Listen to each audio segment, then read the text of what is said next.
अस्सलामुअलैकुम everyone, welcome to my vlog. से 33 सुबह उठी, फ्रेश हुई, ऑफिस आना था और यहाँ मैं शावर लेके आई थी। यार मेरा शावर लिए बगैर दिन ही स्टार्ट नहीं होता। पता नहीं वो कौन से लोग हैं जो डेली शावर नहीं लेते। मेरा तो ऐसे दिन ही स्टार्ट नहीं होता भाई। और यहाँ मैं घर से रेडी होकर निकल रही थी ऑफिस के लिए। नाश्ता मैं करती नहीं हूँ और आके मैं लगी थी अपने रूटीन वर्क्स में। और आज लंच में हमने खाई थी माश की दाल, जो कि बहुत मज़े की थी।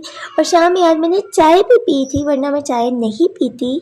लोगों का चाय पीने से सर दर्द ठीक होता है, मुझे सर दर्द स्टार्ट हो जाता है। 5 बज के थे, मेरा ऑफ हो गया था। वापसी के लिए निकली तो रास्ते में बारिश स्टार्ट हो गई थी। मौसम इतना प्यारा था। घर आके मैं सो गई थी। 2 घंटे बाद उठी और मामा और आला लूडो खेल रही थी। मैंने भी उन्हें यहाँ पे ज्वाइन कर लिया था। रात के खाने में मामा ने बनाया था मज़े का आलू कीमा, जो कि बहुत मज़े का था और मेरा फेवरेट है। और ये क्यूटू सा मिनी मनी पाउच मुझे एक छोटी सी फैनी गिफ्ट किया है। थैंक यू सो मच, बहुत प्यारा है। रात में मैंने पिया टट्टा शेक और अब मैं जा रही हूँ जस्ट सोने। मिलते हैं कल। टिल देन अल्लाह हाफिज़।